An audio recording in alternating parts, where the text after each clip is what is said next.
Welcome to RGB with your host Alexandre and Tyler, where we discuss the latest tech news and a bunch of other tech-related topics. This week, the topics include Apple event, night shift, and a new review corner just for you guys.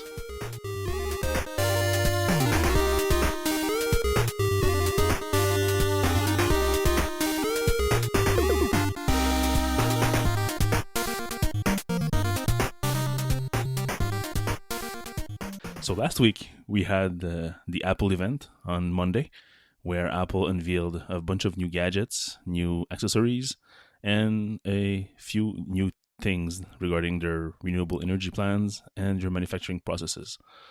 So how did it start, this little event? So we're going to go chronologically. Yep. So they started talking about the FBI. Tim was on stage and kind of reassured us that Apple's going to fight the FBI. They're not going to go away with this. And funny enough, the same night, the FBI said that they weren't going to court the next day. Yeah, they supposedly found somebody or some company that say they're able to actually go into the iPhone, get what they want without the help of Apple. So we're assuming some kind of a zero-day exploit. Right. Kind of the same that are used for jailbreaking iPhones, I guess. Or maybe just that they didn't have anything to work on, so they pulled out. Yeah, that's the other possibility. Maybe their case wasn't strong enough. They thought that in the public opinion they would be able to get more people behind their cause, and at the start it was really like that. But over weeks and after weeks, you could see that the people was rallying behind Apple instead of the FBI. So it wasn't going well for them in the public opinion. Because the main thing, they want to create a precedent. The FBI wants to create a precedent, but it can go both ways. It could be a precedent on the side of Apple, making that no government agency can ask a company to write security breaches in their software. Yeah, it could explode in their face, and they won't be able to get anything in the future as easily. I don't think this is over, though. Oh, for sure not. I'm guessing they're going to probably take a week or two just to test their supposedly solution. And if they're not able to do what they want, they're going to come back. Or just make a better case. Let's say in the future there's some kind of other terrorist attack. And this time we are sure 100% that this iPhone device, really has capital information that can be used to short-circuit other plans that are going to come in the future. In this case, I'm guessing the FBI will probably be able to get a better public opinion because it's not a past event, it's possibly for future events, and the information in the phone really is important. Right. So after that, we had a cute little video from Apple, 40 years in 40 seconds, going all the way back to the first Apple computer, all the way to today. So... also, what's his name? Stephen Hackett. He did a nice overview. Well, he wrote down all the products that were mentioned in the video because it's really fast cut and you don't see them all. Any interesting links and little side stories for each product. Yeah, you can find the link on Ipsopixel. We actually did a linked post to his post. Right. And then Apple moved on to their renewable energy plans. All the different things they're doing all across the globe to be a zero-emission company in many countries, many plants, many offices. And we always knew Apple was pretty cool with the solar panels and everything, but this segment of the event was quite long and detailed. We have some... and I think it's in Singapore, they have solar panels on top of buildings. Yep. They have a bunch of other things in place, and it's quite a, I would say, market leader in that segment. I'm wondering how much, in terms of percent of the whole company activities, is actually renewable. But I'm guessing this percentage is going up every year, and not just by 1%, but like maybe they're 50% or 60%. Which is a lot more than any other company can say. It was also presented by a woman of color. So that was a first. Well, maybe not a first, but not something we see regularly. Yeah, and something Apple has been trying to do. But even if they have the will to do it, it's not easy to replace everybody in your C level or just below in VP level with somebody of color or of other ethnicities. So, but at least there is some people. So hopefully, in the coming years, we will be able to see more and more of the diversity in the events and in the company C level page. Okay, so that was followed up by a little introduction to CareKit, in addition to ResearchKit. Didn't they do Liam first? You're right. We forgot the freaky robot. Yeah, freaky, but I really love it. Yeah, it's a totally mobile arm robot that can take an iPhone and strip it to parts in order to separate each and individual parts for recycling purposes. The cool thing is that usually when they recycle, in big air quotes, your device, they actually crush it down into a big pile of metal and plastic, and then they try to separate some of the elements. But what you usually end up is a bunch of metal that are all mixed up and a bunch of plastics that are all mixed up. So yes, you can reuse those up to a certain point in order to recycle the materials. But what Liam is doing is in 11 seconds, he can take a fully complete iPhone, strip it down to its bare parts, and with that, you can get like the screws in one side, you can get the glass panel in another place, the battery will be removed. So all that is being done by this little arm that takes pictures, that scans, that rotates, and takes some part off, and there's some suction, vacuums, everything. So 11 seconds, and it's all done. So pretty cool. Yeah, Apple is really pushing their green side, their environment-friendly side in this keynote. Yeah, that's a whole new level, because the most we saw in the past was usually just some one slide at the end of each product. Yeah, exactly. Just saying that they're not using any lead or any other harmful materials. But in this case, it's just not just that. It's whatever is being used is even being stripped down and totally recycled. Yep. Okay, so after that, they talked about CareKit, the new addition to ResearchKit. CareKit and ResearchKit, yes. ResearchKit was announced last year at the WWDC. Yes, as of a way for researchers to conduct their research with a lot more data. They had some success stories. I think in the first 24 hours that the ResearchKit was launched, they had the biggest Parkinson research in terms of number of participating people. And the good thing with that is that it's actually getting very easy to participate. We personally, with my daughter, we did some studies on language when she was very young. She went to a English-speaking daycare, so she was early exposed to two languages.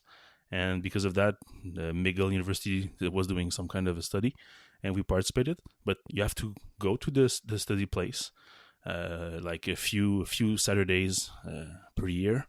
And when I'm talking to the researchers, it's actually less than 3% of the amount of persons that subscribe initially that completed the research. So in order to get some significant amount of data, they have to enlist like tons and tons of people and then waste so many hours just doing part of the studies with them, and later on they just drop out. Right. But with ResearchKit, the time and effort involved to participate is so low that they can get easily into the tens of thousands of participants and keep them all the way to the end. I'm pretty sure the numbers are like maybe 90 to 95% in the end. Yeah, because it's all done on an iPhone and an iPad, so it's a lot more attractive than going on location to fill out the forms. Yeah, less paper to fill too, and you can get all the nice accelerometer data right for that. So Apple took that kind of mentality and ideas and put it into CareKit, which is used after you're being discharged from your doctor or from your hospital with the post-treatment plans, instead of that little sheet that you keep with yourself and that you have to read like 20 times a day just to be sure that you do all your meds correctly and you do all your exercise, or you don't do some of special things, So forget about that. It's all in the phone, and you can have checklists, so you can tick the box every day. You have reminders, and you can be sure that you take your meds, that you did your stretchings if you pulled a muscle or something. So that is a lot easier. And there's also a separate module. It's all modularized, so you can get only the modules you need. And there's even one that puts your happiness on some kind of chart. So you reply to the app questions, and every day you have kind of a happy or sad face, and that can be sent to your doctor, and you can adjust your treatment properly, so you can be always happier. Yeah, because they have that in hospitals. This little charts that you have to see. You have to choose how smiley you are. Yeah, I've seen that before. And it's also really good for when you're recovering from like sports injuries or something, and you have a bunch of exercises to do per day. Reminders on the watch would be nice for that. And you see, they give you charts with like little drawings of the exercise you need to do, but actually having videos of the exercise is a lot easier to understand sometimes, and that could be really nice addition too. Yeah, it can only be just a little animated GIF. Yeah, it will be much easier than just like a 2 little stick figures draw on a paper that was photocopied like 25 times. Right. On purple ink. Yeah, and a couple of they give you a big sheet and a couple are X'd off, like don't do this one, but do this one, and they change everything. Oh yeah, crazy. So then Apple did not release a new Apple Watch. Sadly, a lot of people were expecting one, but instead they released new watch bands.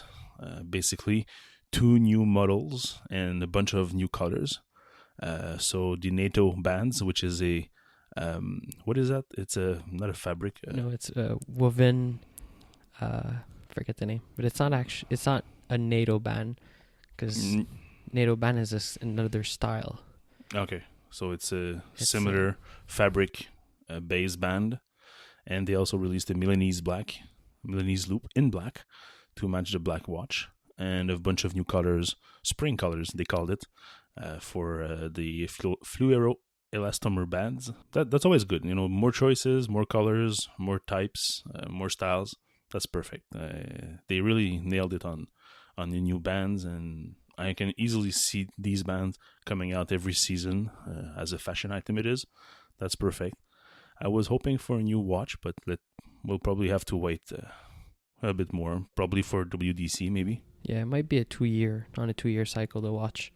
Yeah, well, I wouldn't have any problem with that if the watch was fast enough, but being as slow as it is right now, it's already been 18 months since they actually presented it, so the hardware might be 20 to 24 months old, and it really shines.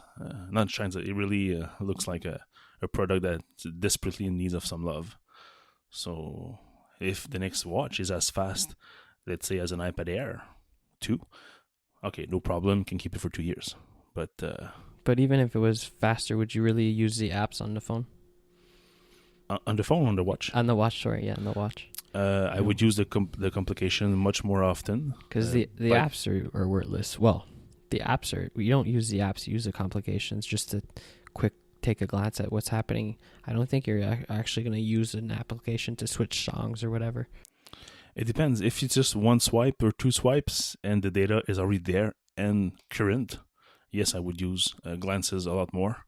In terms of apps, probably some apps that can react to notifications. Let's say I got a Slack message from you. I tap on the notification and instantaneously I can see the message, hit reply as the same thing as it works with iMessage. I would probably use it a lot more. But right now, I don't use any apps. I don't even use any glances anymore. Complications, very few, because they're not usually up to date. I know last time we talked about the weather complication you use. Yeah, I use the weather. On my watch, it's never up to date. I did some tests. It was actually like minus 10 degrees, and my watch was showing me 0 degrees. Okay, that was weird. So I clicked on it, and the day was right, but the whole temperature was 0 degrees everywhere. Then it was actually a day that was going between -5 to -15. So it was changing hour per hour, but the watch was always reporting junk. So okay, mine's okay. See, it says 7 right now. I have a separate app on my phone that says 7 also. Okay, well, you're lucky. And I use it for Siri a lot. So if they open up Siri responses for Slack and other message applications, that'd be nice. Yep. And then we were finally brought in the new device. So we have a new iPhone SE, which is the new 4-inch size iPhone. Basically, if you look at it, it's an iPhone 5, iPhone 5S, yeah. On the looks of it, it's 99% the same. The only difference is the chamfered edge. Instead of being shiny and reflective, they're now matte, or actually brushed aluminum like the rest of the device. But the cool thing is that instead of being the Apple that Apple was a few years ago and bring out like very old internals, they took the iPhone 6 internals. So current generation iPhone cram into a smaller device for the most part. So you get the A9 chip. You get, I think it has 2 gigs of RAM, right? Yeah, 2 gigs. Yeah, 2 gigs of RAM. So good CPU, good memory. You get a nice camera, 12 megapixels, no bump. So that's cool. Yeah, no bump is good. Yeah, no bump is very good, especially for this device, which is so square. Yeah. That there's no round edge anywhere. So you really don't need any bump on that. And the cool thing is that for anybody who has already an iPhone 5 or 5S, all the case fits, all the accessories fit. So you're all set to go with this one. The only thing that's old is the front-facing camera, I think, and no 3D touch. Yeah, but you can do long press on a few places, like in live photos, for example. Yeah, because live photos is included, right? Yep, it's included. So that's pretty cool. Especially with this device size, you can now get good pictures, good videos. So it's actually, I think, the smallest video camera with this highest resolution that Apple gave out. So it's pretty nice. Yeah, because a lot of people just upgrade for the camera. So them putting the brand new camera on the older device, if you want, the smaller device is really good. Yeah. And the cool thing is, instead of being like one generation old or more, this device is current. So in 3 years, it will be as fast as an iPhone 6S with iOS 11 or 12. So that's a good thing. Like, whoever buys this device right now is not buying like a super low-end old tech device, but actually a current device that's going to be able to function for a while. Yeah. And also the battery life is reported to be pretty good since the screen is smaller. So screen is smaller and CPU is even better. Yeah. So you shave some consumption on that hand. So with the same, I think it was 1400 milliamp the battery has. You can probably do maybe 30% longer than you was able to do with your iPhone 5S. So that's a pretty good thing. And then we had the iPad Nano Mini Baby, whatever, how you want to call it. So the iPad Pro. Baby Pro. Okay, the iPad Baby Pro, which is the exact same design as an iPad Air 2, but you have the Pro features. So you've got the cool screen with the higher frame rate, the pencil support, the smart connector, the 4 speakers. So if you already have an iPad case, you can fit your iPad Pro inside your iPad Air 2 case, but you'll be missing some holes for the speakers. So unless you're quick on your Dremel and you can drill little holes, your case will probably not be the best to use. But still, it's an iPad Pro with only half the memory, so 2 gigs instead of 4. But how much of that 4 gigs was used by the bigger screen on the 12-inch? I would say a pretty decent chunk of that. So I don't think 2 gigs will be a problem for any types of Pro apps that you have on the device. The iPad Air 2 was just 2 gigs and it's doing fine. Oh yeah, even after so many months it's on the market, it's even perfect. They have not refreshed it, so it's always the same for now. Great device. Now you have the choice to get it for $100 more. You get the Pro features, so 4 speakers, pencil support, keyboard support, and the new thing that is called True Tone Display. Right, the new display. Yeah. So piggybacking on the night shift technology, the iPad is now using a special sensor that's going to detect the ambient color temperature. So if you're, let's say, in a room that is lit very warm, with a very warm color, very yellow, natural. Natural. Warm lighting, you'll actually get your screen adjusted automatically to a more warmer tone. And if, for example, you're outside midday, and the light is neutral, so 5,000 kelvins, then you'll get a more whitish, bluish tint. So I'll have to see it in person to see really if it works well or not. Personally, I still use flux and night shift, and I turn them on when I want, not necessarily following a schedule. So I don't know if having an iPad with some warmer tint, because the room I'm in at the moment is warmer, will be the best, but we'll have to see if it really reacts properly. I don't think it's going to be interesting for watching videos or movies, but maybe for reading. Well, some reviews say it's so slight, maybe you won't even notice. Because I don't like having night shift or anything, playing with the colors when I'm watching movies or videos. Yeah, but that's having it cranked up to the max. But this True Tone, I'm guessing it's a few super subtle. Yeah, super subtle, super light. Don't think it's gonna be, my screen is yellow now. The white is yellow, so it won't be that. It'll still be just easier on the eye a bit.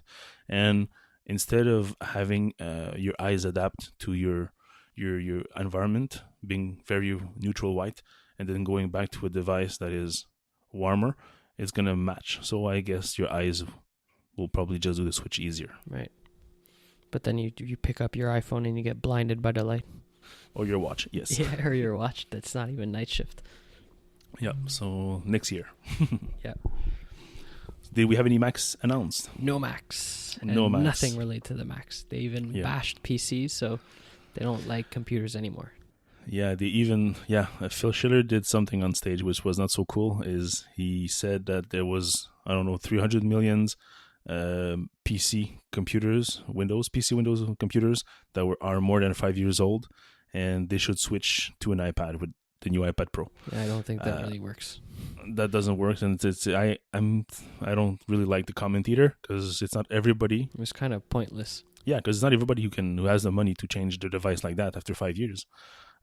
Some people have basic needs like email, Facebook, and if they have a 7 years old computer, it's perfectly fine for that. And so a bunch of those are probably company issued too.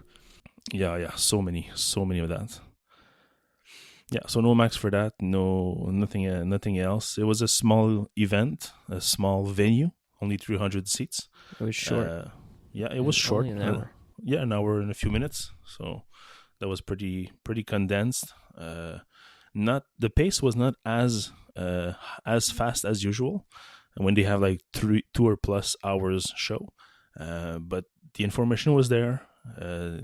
Everybody had the time they needed to tell their stories, and I would say the pace was a bit slower than usual, and it was pretty good. I liked the pace.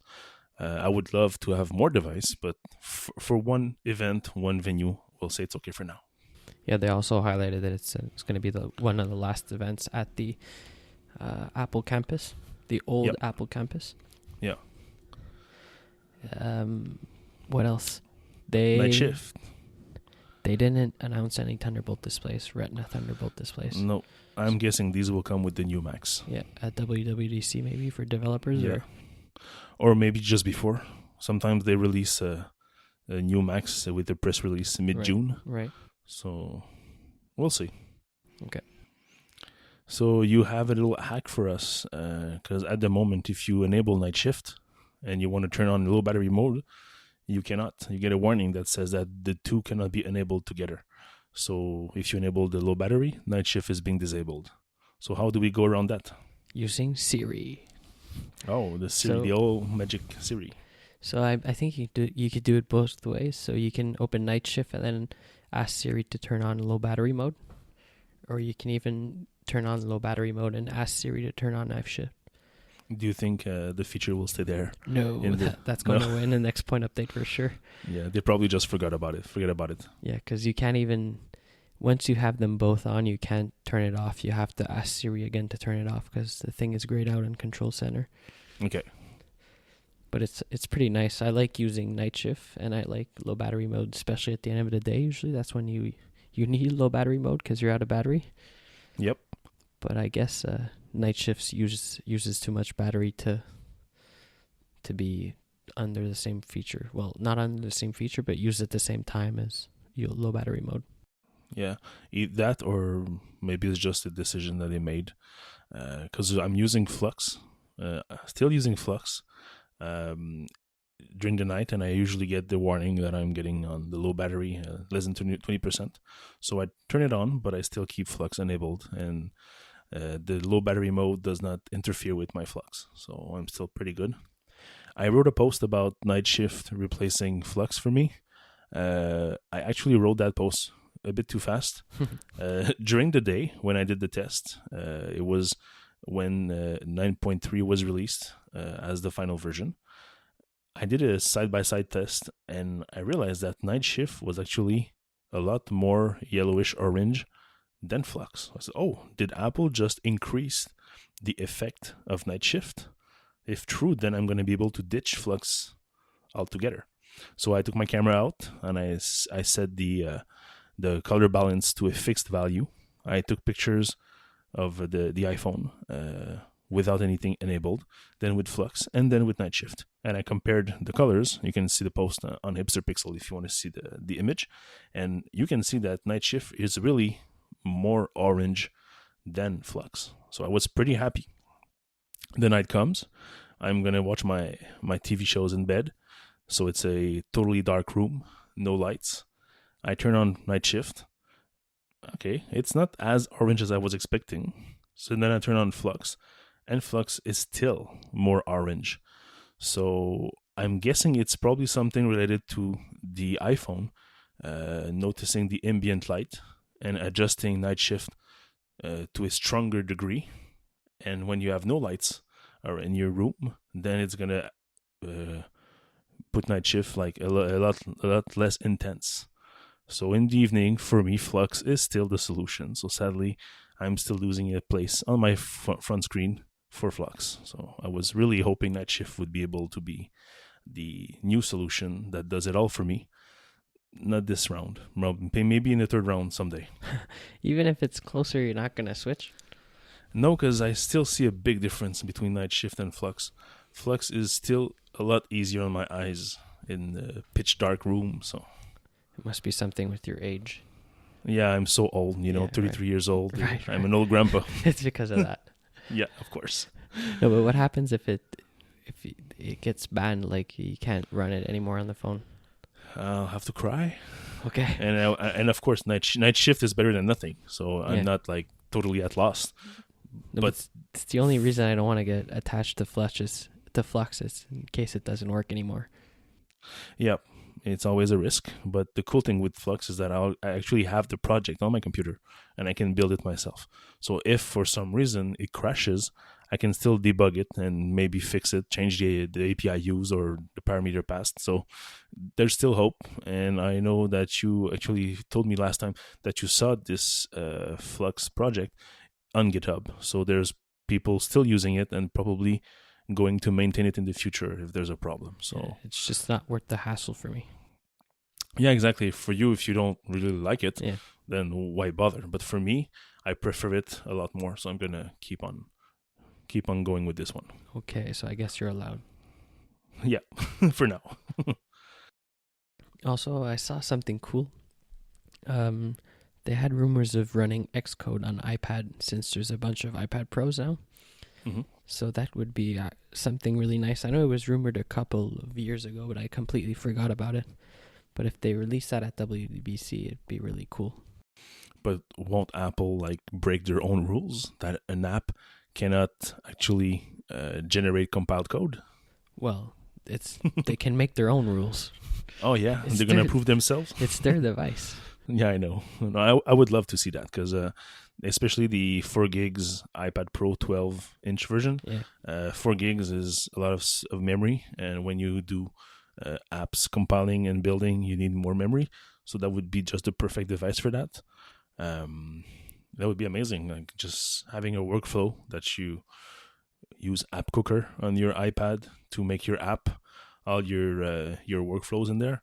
And then you import that into Xcode on the same iPad, and then you code your app, and then you build it, and you send it to iTunes Connect. Hopefully, iTunes Connect would be better suited for the iPad if this comes, and you will be able to submit your binaries directly from that.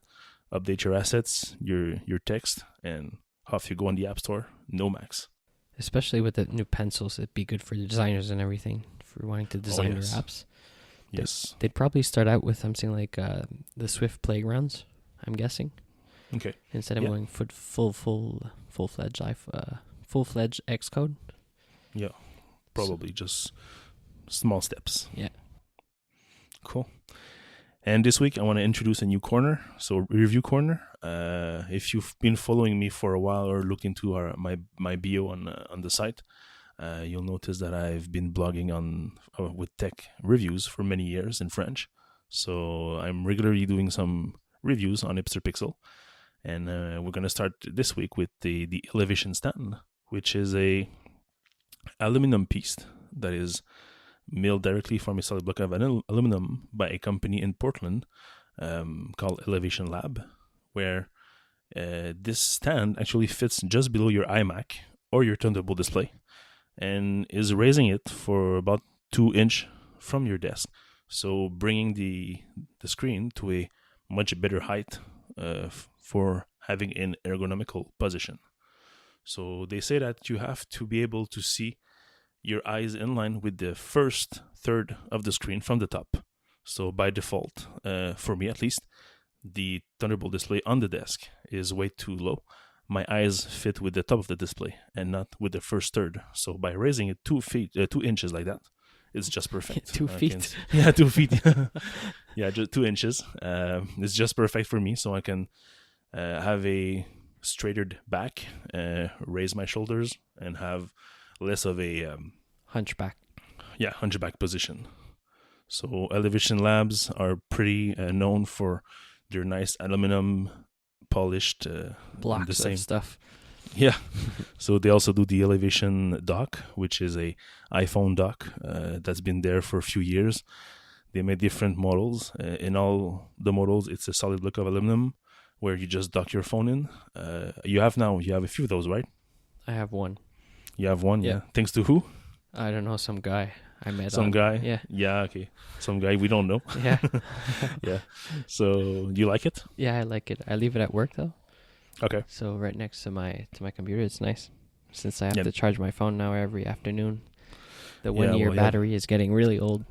Yeah, you have a defunct battery. Yeah, it's starting to go on the fritz. Yeah, so the Elevation dock for the iPhone, what's cool is that it's heavy and there's a kind of a sticky material on the bottom, so it really sticks to your desk. So when you dock your phone and you undock it, you don't need to hold the dock or use a special angle just to be sure it's removed. You just put it in, put it out basically like a USB cable. So very easy to do. It's good because it's sticky, but it's reusable sticky, and yeah, you can clean it with water. Yeah.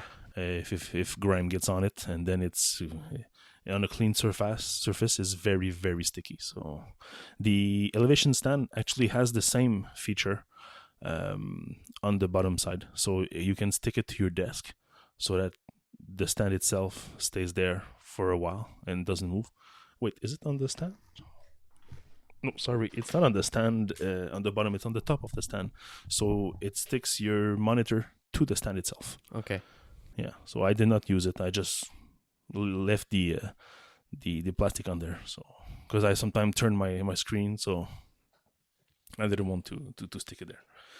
So that's our review for this week. So if you want to see all the details for that, you can go on Hipster Pixel and see all the details for this review. I've got links also for the Elevation dock, so if you're wondering what this looks like. So it's better than using stacks of printer paper. Oh, well, better. The end result is the same, but it's much nicer. Right. The finish is exactly the same as Apple's. Right. I think it's called a bead finish. So they're throwing some microscopic beads on the metal to give it this rough exactly brushed aluminum the look. same finish as MacBook Pros and all the Apple device. right. There's one thing we forgot. Which is iOS 9.3 on iPad 2s. It was yes, pulled. yes. You had issues with that, and I did not. I was pretty lucky. On day one, when it just came out, I took my old iPad 2, updated it to 9.3, no problems. You tried the same thing, I think, a few days later, and The binaries were not there. Right, it didn't work. We'll give a live update right now. I'll go get it. Give me a second. Oh, perfect. So what happened is, for some old device, when you tried to update the iPad, there was when you do the activation phase, you were not able to go through with the process. So what Apple did is that they pulled the update out until they fixed the issue. So we'll see when Tyler comes back. I'm back. If his iPad 2. Oh, you're back. Okay, so does it work? Is it there? Checking for updates. Yes, it's available. Cool. So okay, we can say that live in the show, the iPad 2 update is now back. So Right. if you have an iPad 2 and anyone enjoyed the nice features from iOS 9.3, just go right ahead and you can get your iPad 9.2.1 updated to 9.3. I think that's all for this week. What's Boxy and Infuse here in the notes? For now, for Infuse, I'm on the beta, so there's some nice features coming up, especially if you use Infuse on the Apple TV. So I'm not going to reveal anything. I don't know if the developer would like that. So they have nice features coming in. For my old Boxy, I think that was just an old comment that should have been removed. So I don't have the bugs anymore. Sounds good. All right. So you can find the show notes on hipsterpixel.co/RGB. You can follow us on Twitter. I'm Valliere, VALLIERES. And I'm Tyler Menard, TYLERMENARD. So don't forget to subscribe on the show if you like it. Give us some reviews. And if you ever have a comment, you can use the hashtag RGB podcast in Twitter. We're gathering those for the show. So that's it for this week. That's it. Have a great week. See you next week. Ciao. Bye.